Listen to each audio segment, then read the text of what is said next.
하나님 말씀은 사도행전 1장 12절입니다.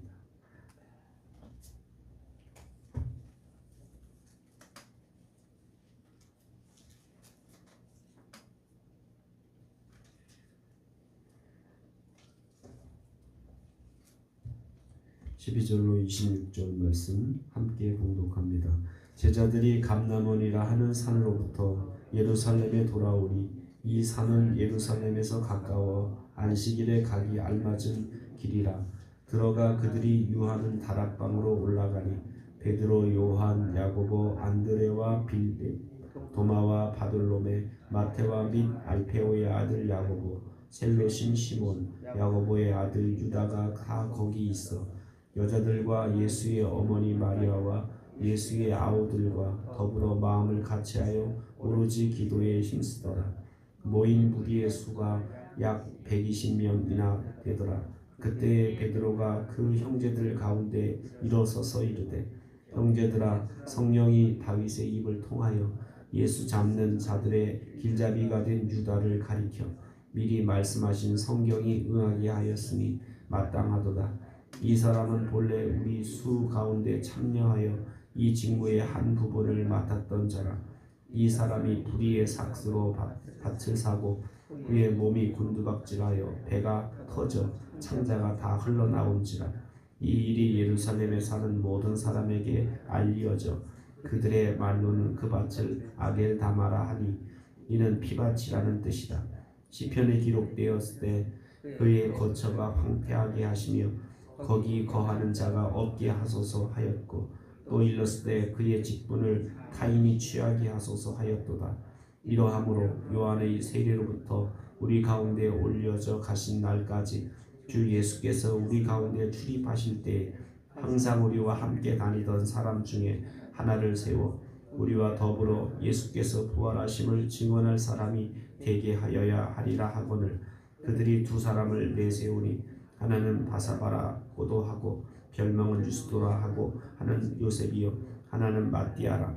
그들이 기도하여 이르되, 뭇사람의 마음을 아시는 주여, 이 두 사람 중에 누가 주님께 택하신 바 되어 봉사와 및 사도의 직무를 대신할 자인지를 보이시옵소서. 유다는 이 직무를 버리고 제 곳으로 갔나이다 하고 제비 뽑아 마띠아를 얻으니 그가 11 사도의 수에 들어가니라. 아멘. 예수 그리스도가 승천하신 후에 제자들은 예루살렘의 한 다락방에 모여서 오로지 기도하는 일에 힘썼습니다. 그 당시 제자들의 심정을 한번 생각해 보면, 주님이 승천하셔서 이제 함께 그들과 함께 하시지 않았고, 여전히 그들은 늘 주님과 함께 동행하며 살았던 그들에게는 어느 날 갑자기 주님이 그들 곁을 떠나셨기 때문에 그들은 오늘은 뭘 해야 되지? 오늘은 어디를 가야 되지? 그런 일서부터 사실은 막막할 수밖에 없었다라는 거예요. 늘 주님을 따라다니고 주님이 분부하신 것을 이렇게 지켜 행하던 제자들인데, 그분이 떠나시고 승천하시고 나니까 하늘만 쳐다보고 있다가 천사가 너희들이 언제까지 하늘만 쳐다보고 있겠느냐, 너희가 본 그대로 다시 오겠다, 이렇게 말씀하시고 이제 그 감람산에서 이제 흩어져서 가까운 이제 그 예루살렘 근처에 있는 다락방에 이제 모였다라는 겁니다. 그런데 여전히 무엇을 해야 될지, 어떻게 살아야 될지, 앞으로 어떻게 지금 이제 모여 있는 이 예수님을 따르던 이 무리들을 어떻게 해야 될지를 아무런 생각이 없는 거예요. 막막한 심정에서 그들이 할 수 있는 것이라고는 어떻게 보면 기도하는 일밖에 없었다는 거예요. 매우 힘들고 매우 곤고하고 어떻게 할 줄 알지 못하는 그냥 막막한 상황 가운데서 그들이 할 수 있는 오로지 한 가지 방법이 있다면 그것은 하나님께 기도하는 방법밖에 없었습니다. 그래서 오늘 성경에 보면 세 가지 단어를 우리가 주목할 수 있죠. 오로지 기도하는 일에 힘썼다. 그러니까 오로지 기도하는 일에 힘쓰는 그런 제자들과 또 예수님을 따라다니던 그런 무리들, 근데 그 수가 120명 정도 되었다라고 이렇게 말씀하고 있습니다. 그래서 어떻게 보면 이런 모습을 보면 오늘날 우리도 뭐 코로나 때문에 이런 저런 일들이 막히고 그래서 어떨 때는 이렇게 해야 되나 저렇게 해야 되나 우리가 막막할 때가 있는데 그때 정말 우리가 세상적으로 막막하고 답답할 때 어떻게 해야 될지 모를 때 그럴 때 우리가 해야 될 일이 있다면 그것은 오로지 기도하는 일, 하나님 앞에 답을 구하는 일. 왜냐하면 기도가 정답이기 때문에 기도할 때 하나님의 길을 우리에게 보여주시기 때문에 너희가 내게 부르시리라 내가 너의 갈 길을 보이리라 라고 하셨기 때문에 우리가 어려울 때 막막할 때 답답할 때 우리가 하나님 앞에 기도할 때 하나님이 허락하시는 길을 우리가 발견하게 되는 줄로 믿습니다. 이 다락방에 모였던 백신문도들은 이제 그들이 늘 기도하는 일에 힘쓰고 있었는데 어느 날 베드로가 그들 가운데 일어나서 이제 그들 가운데 유다의 배신 때문에 결혼이 된 사도의 수 중에 한 사람을 세워야 된다라는 그런 필요성에 대해서 이야기하게 됩니다. 먼저 베드로는 구약 성경을 인용하면서 이 가룟 유다의 배신까지도 이미 다 하나님의 계획 아래 있었다. 왜냐하면 하나님의 목적을 성취하기 위해서는 주님이 십자가 달려 죽으셔서 우리를 구원하는 일을 위해서는 반드시 누군가 배신이 있어야 되는데 그 유다의 배신조차도 하나님의 주권 아래에 있었던 일이었다라는 것을 이야기하고 또 구약 성경을 들어서 그가 버림받았고 그를 대신할 새 사람이 세워지겠다라는 말씀을 인용하면서 베드로는 이제 배신한 유다 대신 우리가 새로운 사람을 선출해야 된다. 그래서 부활의 증인으로서 그 사명을 감당해야 된다라는 것을 말하게 됩니다.